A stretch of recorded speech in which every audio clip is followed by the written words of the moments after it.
Dit is een van de wiezen waarop de Mieuwen oerlijst jouwen. En daar moet wat ondien worden, vindt Rutmer Herema van de VVD. Hij komt uit Alkmaar en daar had ze botlijst van de vogels. Er zijn meerdere vormen van overlast. Ten eerste scheuren ze de zakken open die bij de weg worden gezet van het vuil. Heb je een tweede is de kaasmarkt. We hebben elke vrijdag de wereldberoemde kaasmarkt in Alkmaar. En de meeuwen vallen de kazen gewoon aan.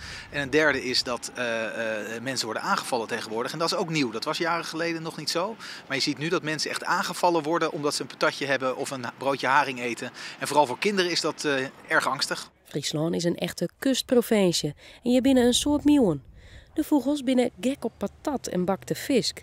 En dus gaan ze ook hier in de haven van Haas wel last van de beesten. Vakantieperiode is het echt een ramp. Wat doen ze dan? Ze proberen de bakjes van de mensen leeg te eten. Of de borden, als die op het terras wat zitten te eten. Toch vinden de meeste mensen het deermaatje van de zeevogels een stap te vier gaan. Dat vind ik wel heel drastisch. Eigenlijk toch wel. Want ja, ze horen natuurlijk wel een beetje bij de zee. Nee, alsjeblieft niet. Nee, alsjeblieft niet. Nee hoor, ze horen erbij. Wij hebben het land genomen, hè. Zij waren hier eerder dan wij, denk ik. Dus ik vind het goed dat ze er zijn. Heel goed idee. Ja, ik vind het enorm irritant en ze blijven maar schreeuwen, want we waren ook dus in Terschellingen. Ze bleven maar doorgaan met schreeuwen en alles. Ze zijn kapot irritant. Ja, ze scheidt alles onder. Nou, dat vind ik wel een beetje heel radicaal eigenlijk.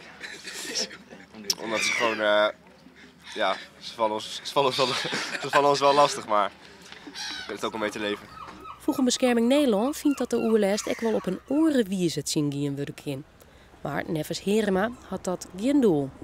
Lijkt allemaal niet te helpen. Het wegvangen en wegbrengen lijkt een heel klein beetje te helpen, maar ook niet voldoende. Dus volgens mij moeten we een stap verder maken. En dat betekent dat we ook moeten kijken of we tot beheer van de dieren over kunnen gaan. En dat betekent dus ook mogelijk maken om, als het de gemeente daarom vraagt, jacht bijvoorbeeld mogelijk te maken.